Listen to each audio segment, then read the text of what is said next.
Hello guys, magluluto po tayo ng chicken feet. Ito po ay paa ng mga layer. Malalaki po ang layer. Chicken. More than 45 days po ito. Kaya masarap po ito.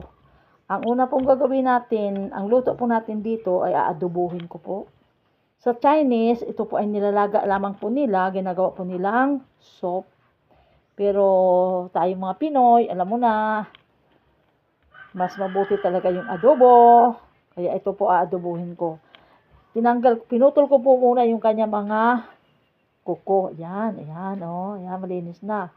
Pagkatapos po, ay lalagain ko muna ito. Pakukulaan ko lamang po at itatapon ang tubig bago timplahan pang adobo.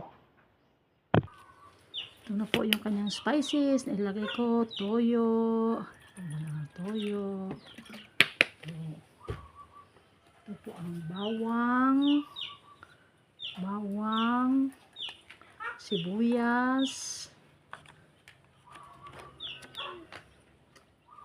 paminta.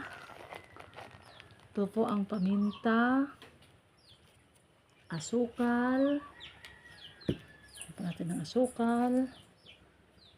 At ang katapusan po ay kalamansi. Ito po, oh, hindi na po natin siya lalagyan ng suka.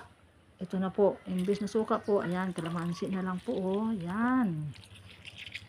Tiga po ang kalamansi. 7 piraso po ng kalamansi ang ating ilalagay. Tapos po, ilagyan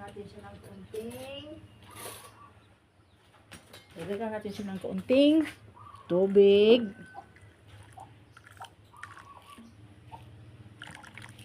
Yan po, may tubig.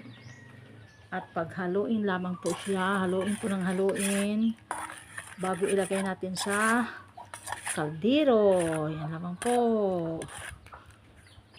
Ito po yung pinakuluan natin chicken kanina. Ibabalik natin siya sa kaldero bago ilagay lahat ng kanyang spices.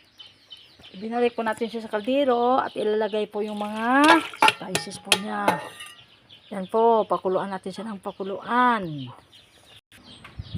Talagain po natin siya ng around mga 45 minutes. Yan lang po hanggang sa lumabas yung kanyang gel.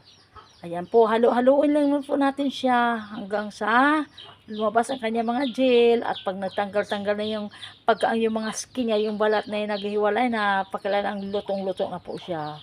Okay guys, hanggang dito lamang guys. See you guys.